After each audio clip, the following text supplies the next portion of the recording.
انسان 9 مہینے ماں کے پیٹ میں رہتا ہے اور جب یہ پیدا ہوتا ہے تو اسے کچھ بھی معلوم نہیں ہوتا۔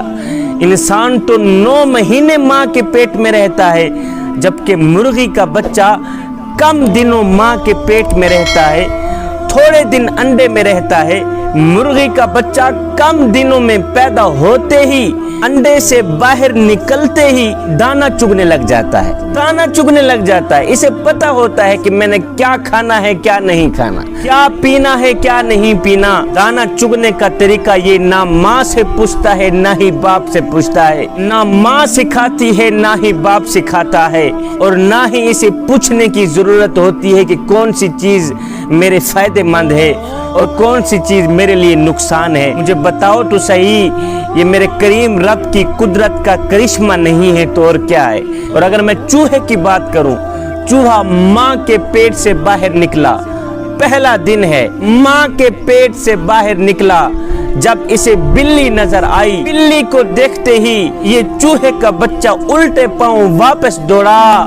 مجھے بتاؤ تو صحیح، اسے اتنا علم کس نے دیا ہے؟ اس کو کس نے بتایا ہے کہ بلی تیری دشمن ہے؟ الٹے پاؤں دوڑ جا، اپنی جان بچا لے، یہ تجھے مار ڈالے گی۔ مجھے بتاؤ تو صحیح، یہ علم اس کو کس نے دیا ہے؟ اللہ اکبر! ماں نے تو اسے سکھایا ہی نہیں، ماں کو تو وقت ہی نہیں ملا سکھانے کا، جبکہ ہمارے بچے آگ میں ہاتھ ڈال دیتے ہیں، گرم دودھ میں ہاتھ ڈال دیتے ہیں۔ 6 فٹ کے بستر پر ہم بچے کو سلاتے ہیں، ہمارا بچہ کبھی ادھر گرتا ہے کبھی ادھر گرتا ہے، کبھی دائیں گرتا ہے کبھی بائیں گرتا ہے، جبکہ بلی کے بچے کو اگر دیوار پہ بٹھا دو 5 گھنٹے بھی بیٹھا رہے گا، گرے گا نہیں۔ حضرت انسان لا علم پیدا ہوتا ہے، جاہل پیدا ہوتا ہے، کمزور پیدا ہوتا ہے، مگر طاقتور ہوتے ہی خود کو خدا سمجھنے لگ جاتا ہے۔ ہاں کمزور پیدا ہوتا ہے، مگر 4 دن کی مہلت پا کر حضرت انسان اپنی اوقات بھول جاتا ہے، اور جب انسان اپنی اوقات بھول جاتا ہے پھر اسے اتنا پتہ بھی نہیں رہتا کہ مٹی کا کھلونا جیتے جی تو بہت شور مچاتا ہے، لیکن جب مرتا ہے تو مر ہی جاتا ہے۔ اے حضرت انسان، تیرے غرور کی اوقات تو بس اتنی سی ہے، تیرے تکبر کی اوقات تو بس اتنی سی ہے، تیرے فخر کی اوقات تو بس اتنی سی ہے کہ جب تو دنیا میں آیا تھا، پیدا ہوا تھا، تو لوگوں نے ہی تیرے ننگے وجود کو ڈھانپا تھا، اور جب تو دنیا سے گیا تھا، مرا تھا، تو لوگوں نے ہی تیرے ننگے وجود کو ڈھانپ کر تجھے رخصت کیا تھا۔ تو غرور کس بات کا کرتا ہے؟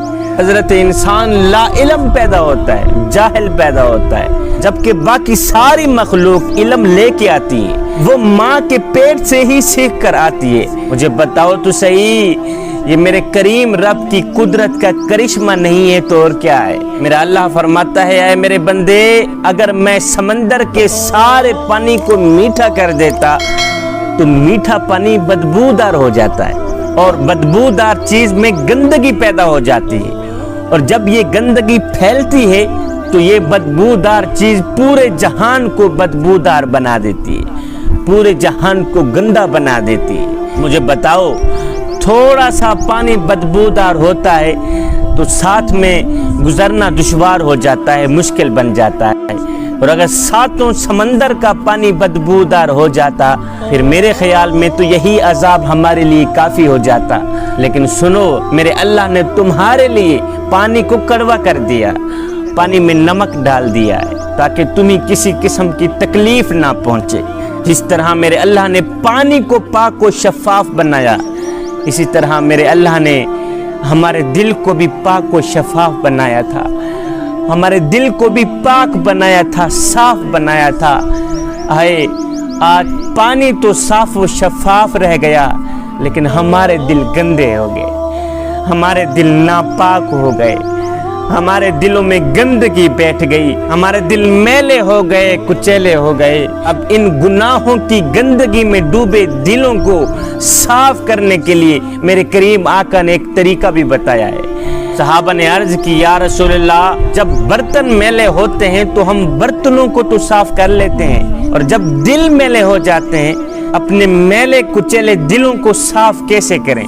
تو میرے کریم آقا نے فرمایا صحابہ اگر دلوں پہ میل چڑھ جائے تو تلاوت قرآن کر لیا کرو، اگر دل گندے ہو جائیں تو سماعت قرآن کر لیا کرو، اگر دلوں پہ زنگ چڑھ جائے تو قرات قرآن کر لیا کرو۔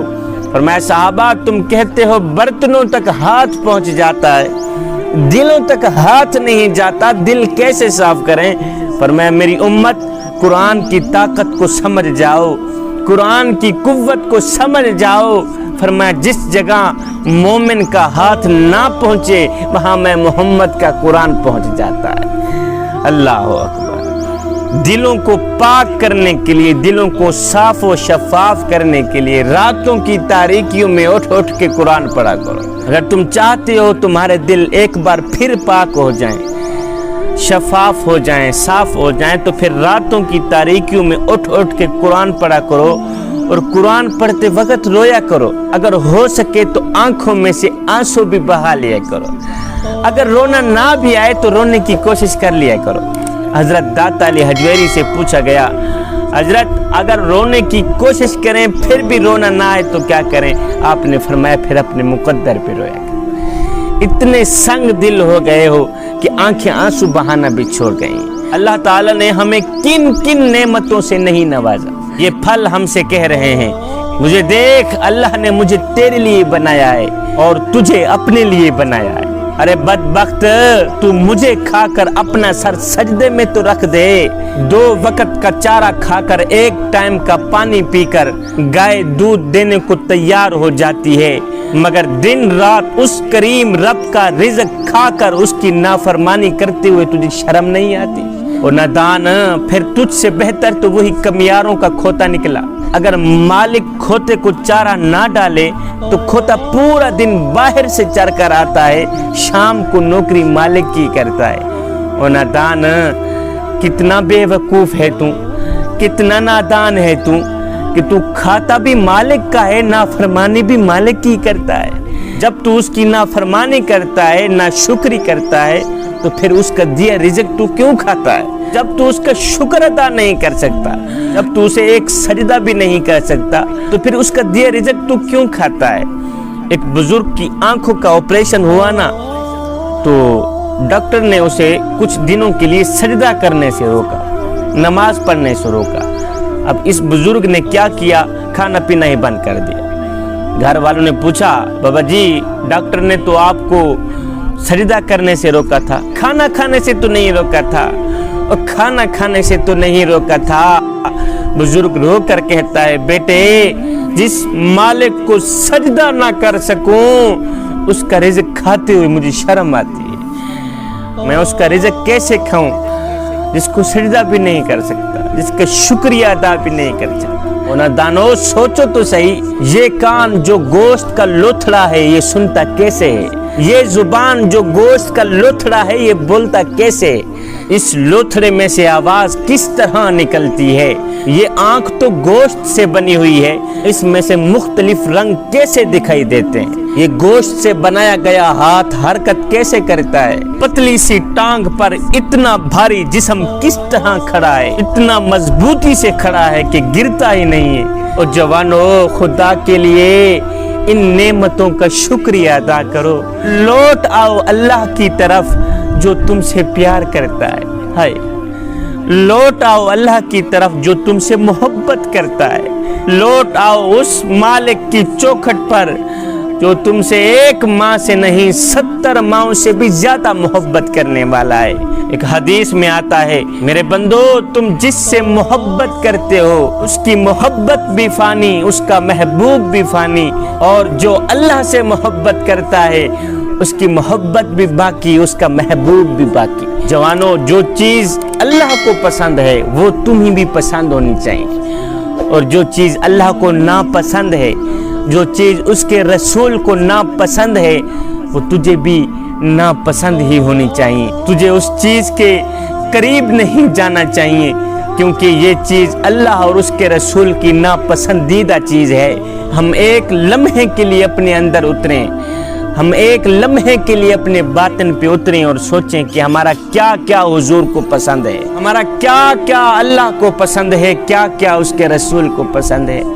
مدینے کی گلی سے میرے کریم نبی کا گزر ہوا نا، میرے نبی نے دیکھا ایک خوبصورت مکان بن رہا تھا، عالی شان مکان بن رہا تھا۔ میرے نبی نے دیکھا، پوچھا میاں یہ کس کا مکان بن رہا؟ کسی نے کہا جی فلاں انصاری کا مکان بن رہا، فلاں انصاری کا مکان بن رہا۔ خیر میرے حضور آگے چلے گئے، کسی نے پیچھے اس انصاری کو کہا میاں تیری گلی سے حضور کا گزر ہوا تھا، حضور نے تیرے مکان کو دیکھا تھا، حضور کا چہرہ بتا رہا تھا کہ تیرا مکان حضور کو پسند نہیں آیا۔ اس نے کہا اچھا میرا مکان میرے کریم آقا کو پسند نہیں آیا؟ کہا نہیں آیا۔ اب اس انصاری نے کیا کیا، کدال اٹھایا، مکان کو مٹی کے برابر کر دیا، مٹی کے ساتھ مٹی کر دیا۔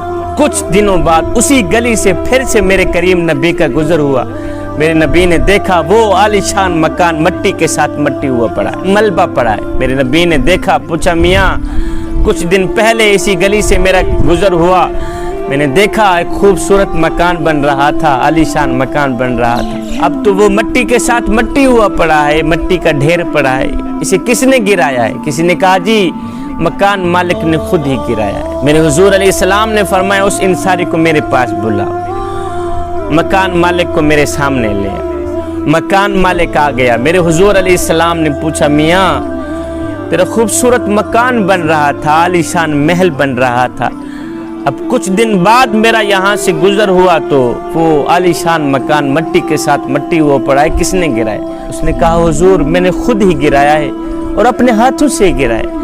میرے حضور علیہ السلام نے فرمایا میاں تو نے کیوں گرایا؟ میاں تو نے کیوں گرایا ہے؟ جب مکان گرانے کی میرے آقا نے وجہ پوچھی تو یہ صحابی رو کر کہتا ہے حضور میں نے سنا تھا کہ میرا مکان آپ کو پسند نہیں تھا، گرایا اس لیے ہے کہ میں نے سنا تھا میرا مکان آپ کو پسند نہیں تھا۔ ہم ایک لمحے کے لیے اپنے اندر اتریں، ہم ایک لمحے کے لیے اپنے باطن پہ اتریں اور سوچیں کہ کیا ہاتھ لہرانے سے حضور کی محبت کا حق ادا ہو جاتا ہے؟ کیا بلند آواز سے نعرے لگانے سے اللہ کی اور اس کے رسول کی محبت کا حق ادا ہو جاتا ہے؟ کیا بریانیاں بنا کر لوگوں کو کھلانے سے حضور کی محبت کا حق ادا ہو جاتا ہے؟ اگر نہیں ہوتا تو پھر آئیے سر سے لے کر پاؤں تک حضور کی غلامی کے رنگ میں رنگے جائیں۔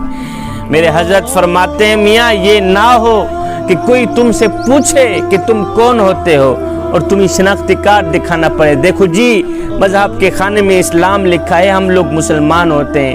فرمایا نہ بندے نہ کسی کو پوچھنا بھی نہ پڑے، تجھے بتانا بھی نہ پڑے، تیری وضاحت، تیرا طرز زندگی اور تیرا انداز معاشرت اس طرح کا ہونا چاہیے کہ تو دور سے آ رہا ہو، کوئی تجھے دیکھے تو فوراً کہے یہ کوئی عام نہیں آ رہا، یہ تو میرے